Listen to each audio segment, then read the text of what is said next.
샬롬 샬롬 샬롬 샬롬. 하나님 사랑합니다. 여러분 주 안에서 사랑합니다.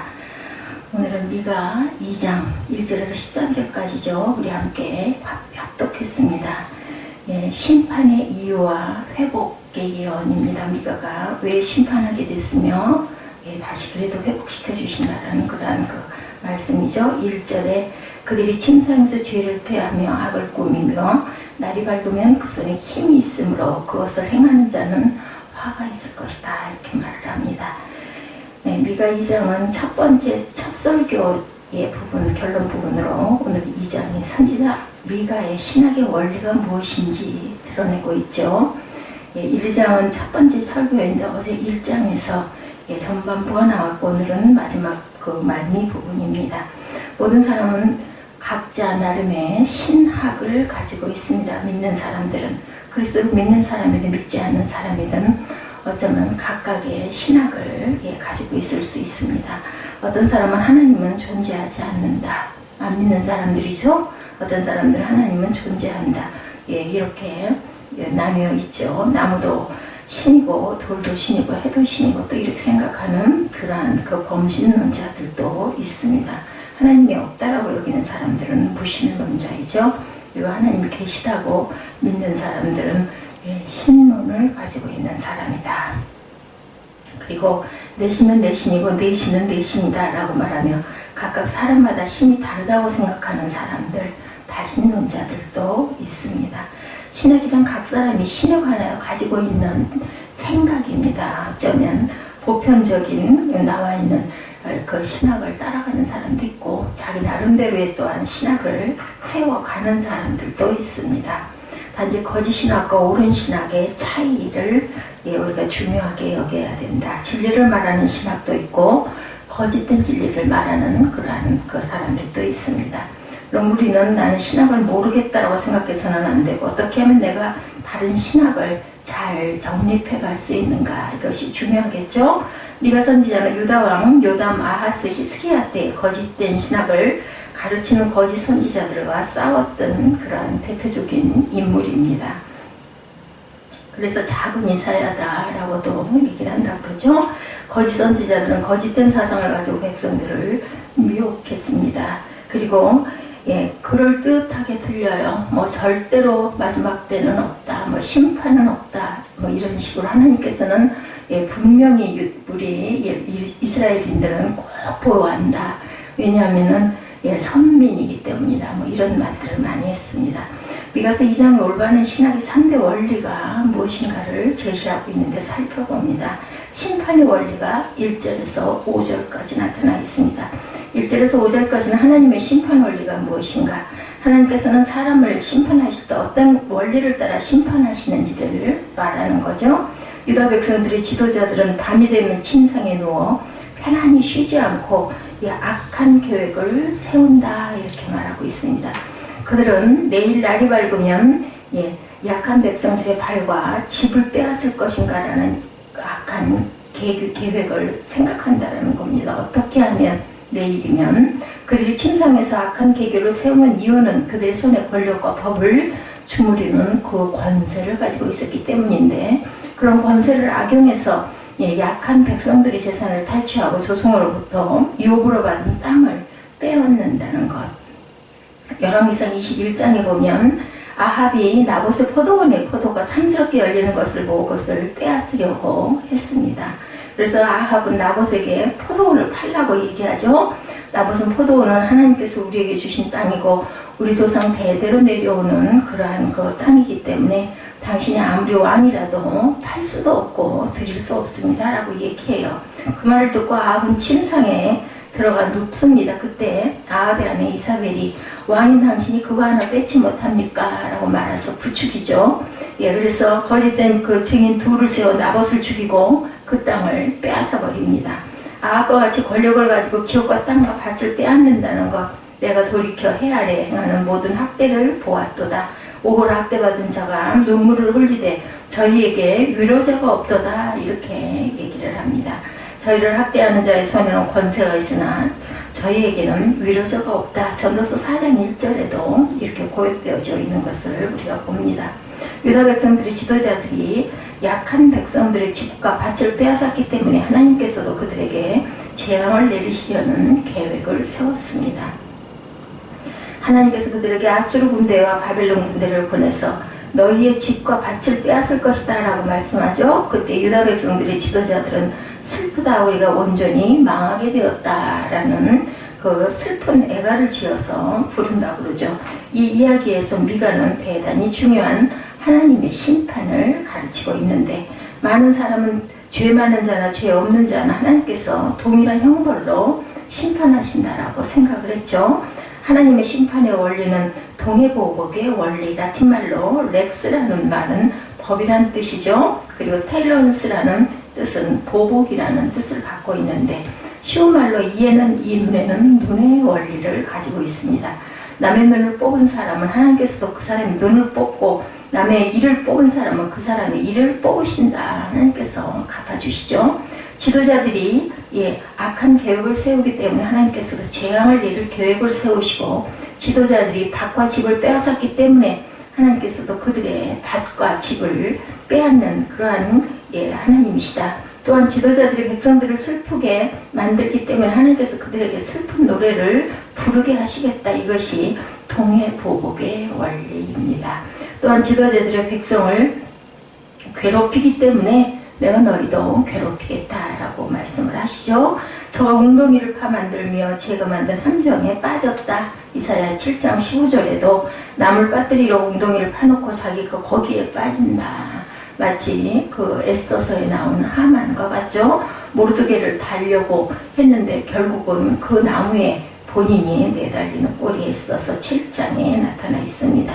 그리고 그 일을 하나님께서 모두 하시죠. 하만이 모르드게와 또 모르드게만이 아니라 이스라엘 모든 민족을 죽이려고 음모를 세웠는데, 그만 하나님께서는 그 계획을 거꾸로 뒤집어서 하만을 그 일당을 죽여버립니다.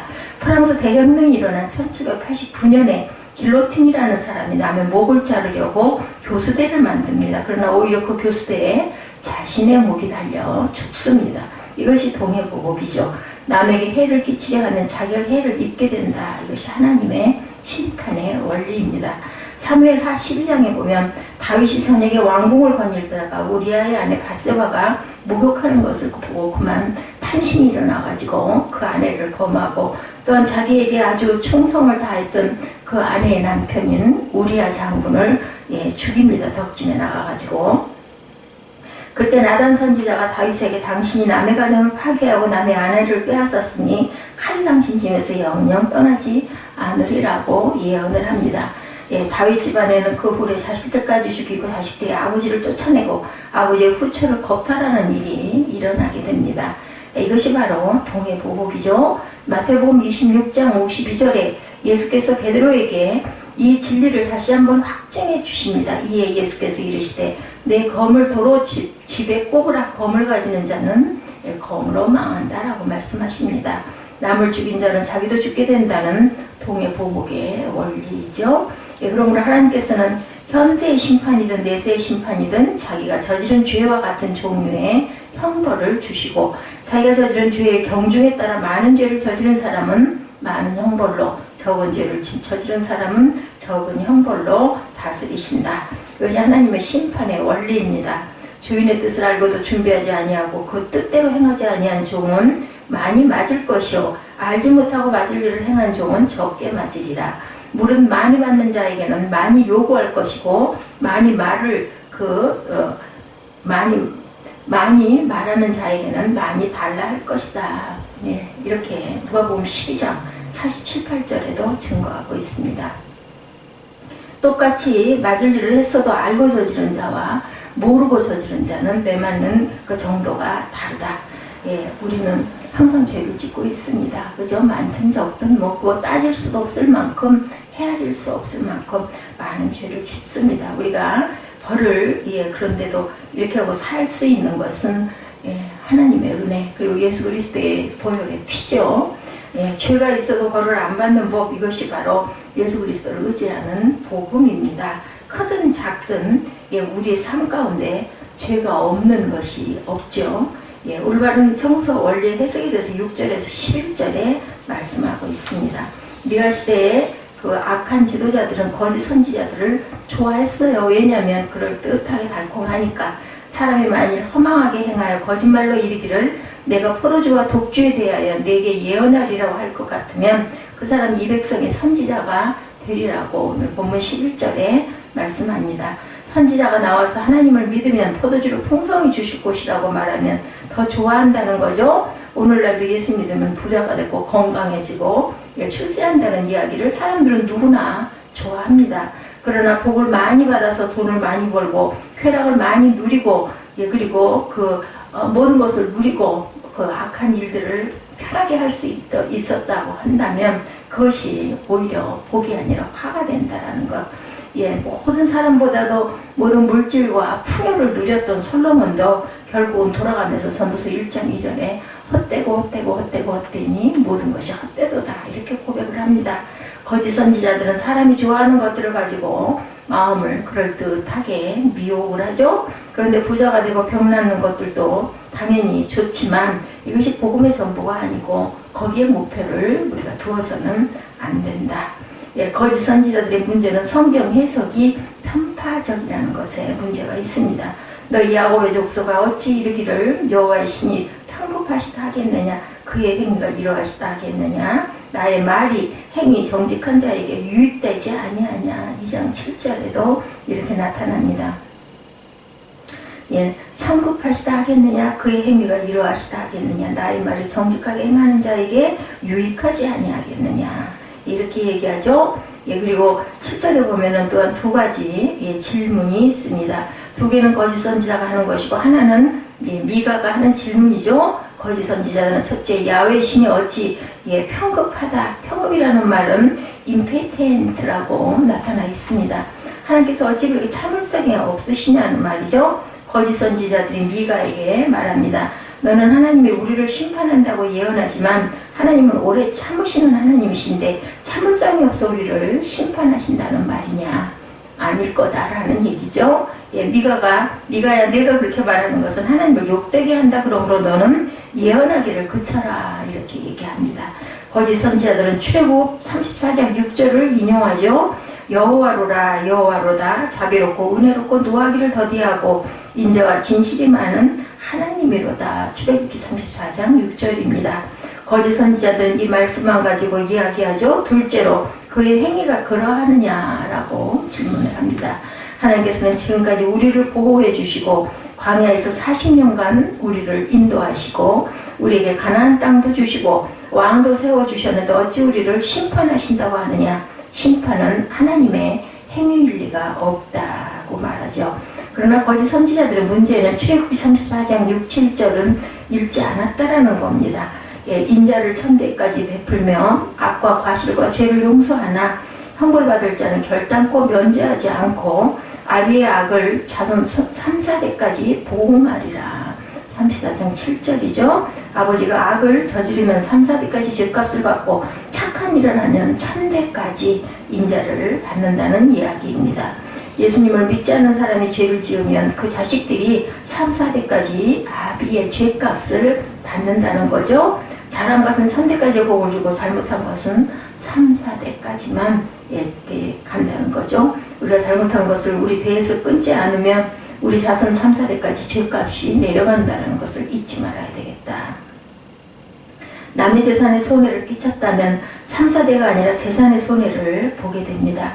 여러분이 남에게는 못할 짓을 하고 못된 그 방탕한 짓을 한다면 3, 4대가 그러한 문제로 고통을 겪게 된다.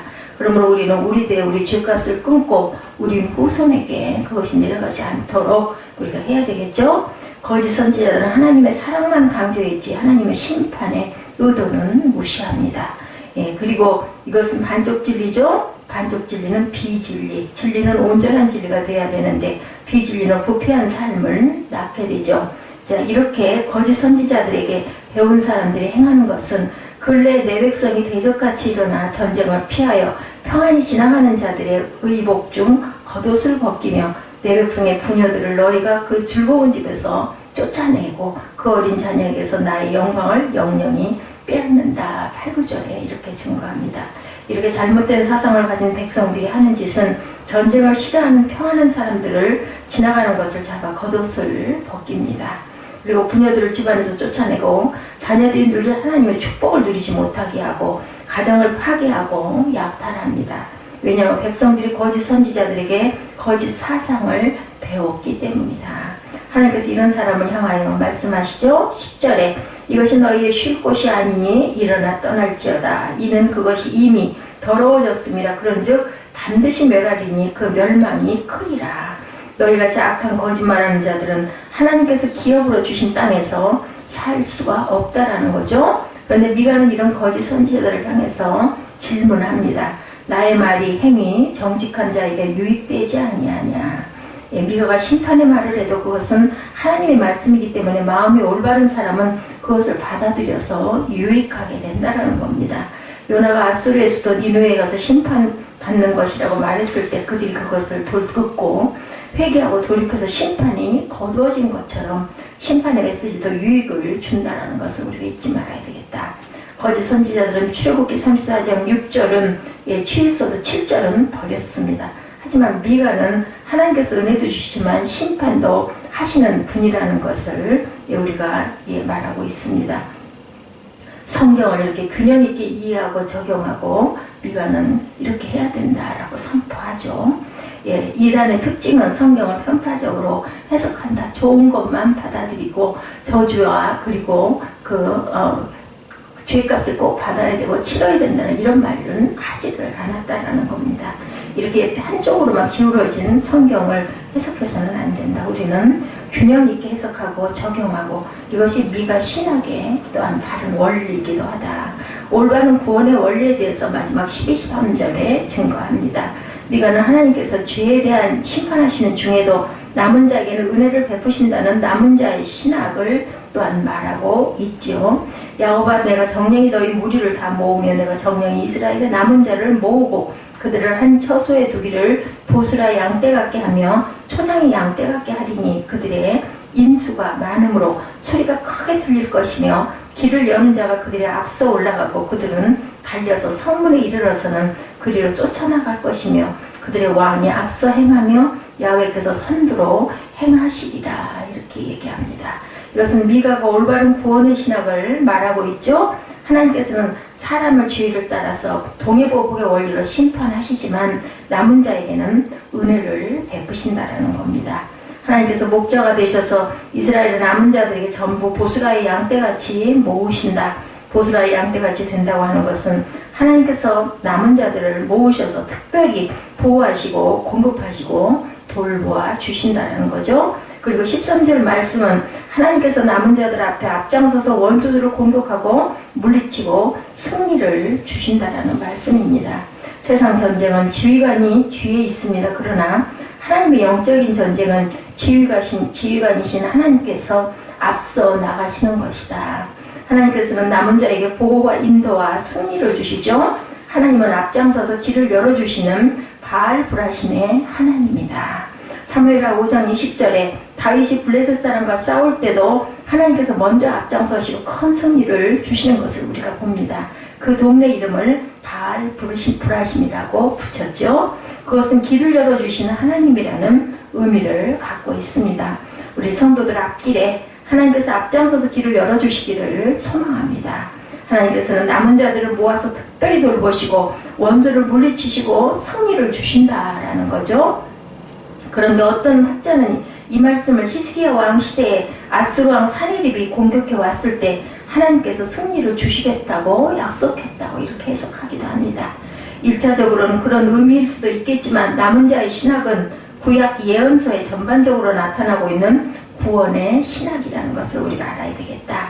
남은 자의 신학은 구약 예언서에 전반적으로 나타나죠. 여리고 성이 망할 때도 기생 라합은 남아 있었습니다. 엘리야 선지자 시대에 모은 사람들이 우상 숭배하는 것처럼 보여도 하나님께서 바알에게 무릎을 꿇지 아니한 7,000명을 남겨두셨습니다.